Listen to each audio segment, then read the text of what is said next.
Hey guys, നമുക്കൊരു top അടിച്ചാലോ. ഇത് വന്നിട്ട് ഒരു കോട്ടൻ്റെ മെറ്റീരിയലാണ്. ലൈനിങ് തുണി എടുത്താൽ കുറച്ചും കൂടി ബെറ്റർ ആയിട്ടുണ്ടാകും.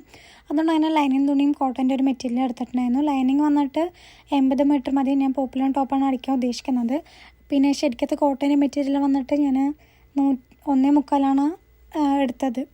രണ്ടും കൂടി നമ്മുടെ റേറ്റ് വന്നത് 170 രൂപയാണ്. നല്ല വേർത്തായിട്ട് തന്നെയാണ് എനിക്ക് തോന്നിയത്. അതിന് നമ്മൾ ലൈനിങ് തുണിയിലാണ് ഫസ്റ്റ് എപ്പോഴും മെഷർമെൻറ്റിൽ അടയാളപ്പെടുത്തുന്നത്. ലൈനിങ് തുണീനെ നമ്മൾ 2 അതിനെ 4 ആക്കണം. 4 ആക്കുന്നത് എന്തിനാണെന്ന് പറഞ്ഞുതരാം. അപ്പം നമ്മൾ കറക്റ്റ് വൃത്തിയിൽ വെച്ചിട്ട് വേണം മെഷർമെൻറ്റെല്ലാം അടയാളപ്പെടുത്താൻ. ഇത് വന്നിട്ട് എൻ്റെ ഒരു മെഷർമെൻറ്റാണ് ഞാൻ അടയാളപ്പെടുത്തിയത്. അതുകൊണ്ടാണ് കറക്റ്റ് ഡീറ്റെയിൽസ് ഒന്നും ഞാൻ പറയാത്തത്. അങ്ങനെ ആം ഹോൾ മുതൽ നമ്മുടെ വേസ്റ്റ് വരെ നമ്മൾ അടയാളപ്പെടുത്തണം. നിങ്ങൾക്ക് മെഷർമെൻറ്റ് പറഞ്ഞതിനുള്ള വീഡിയോ വേണമെങ്കിൽ പറഞ്ഞാൽ മതി. അത് ഞാൻ ഡീറ്റെയിൽ ആയിട്ട് വേറെ ഒരു വീഡിയോയിൽ എടുത്തുതരാം. നമ്മൾ 4 ആക്കി മടക്കുന്നത് എന്തിനാണെന്ന് വെച്ചാൽ ഫ്രണ്ടും ബാക്കും കിട്ടാൻ വേണ്ടിയിട്ടാണ്. 4 ആക്കി മടക്കിയതുകൊണ്ടാണ് നമുക്ക് ഈ ഫ്രണ്ടും ബാക്കും കൂടി കിട്ടിയത്.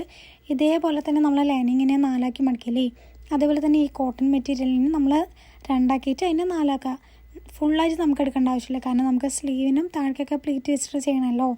കുറച്ച് നമ്മുടെ ഒരു നമ്മുടെ അറിയാമല്ലോ അളവിനനുസരിച്ച് നമ്മൾ മടക്കിയിട്ട് അതിനെ ഇതാക്കിയിട്ട് ആ ലൈനിങ് വെച്ചിട്ട് അതേപോലെ തന്നെ മാർക്ക് ചെയ്തുകൊണ്ട് കട്ട് ചെയ്താൽ മതി.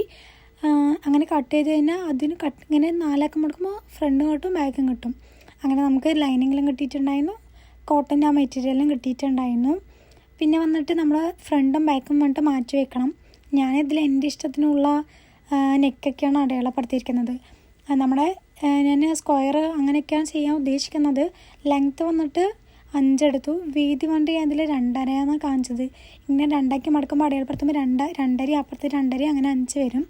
ലെങ്ത്ത് വന്നിട്ട് 5 എടുത്തത്.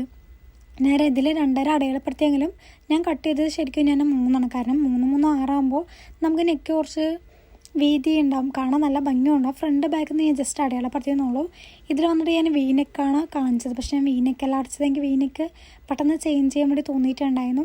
എനിക്ക് വീനെക്ക് അത്രയ്ക്കൊരു ഇഷ്ടമല്ല, ഒരു കംഫർട്ട് അല്ലാത്ത എന്തൊരു അസ്വസ്ഥത പോലെ എനിക്ക് ഫീൽ ചെയ്തിട്ടുണ്ടായിരുന്നു. അപ്പോൾ ഞാൻ അതിനെ മാറ്റിയിട്ടുണ്ടായിരുന്നു. പിന്നെ ലൈനിങ്ങും കോട്ടൻ്റെ മെറ്റീരിയലും വെച്ചിട്ട് നമ്മൾ ചുറ്റും അടിക്കണം.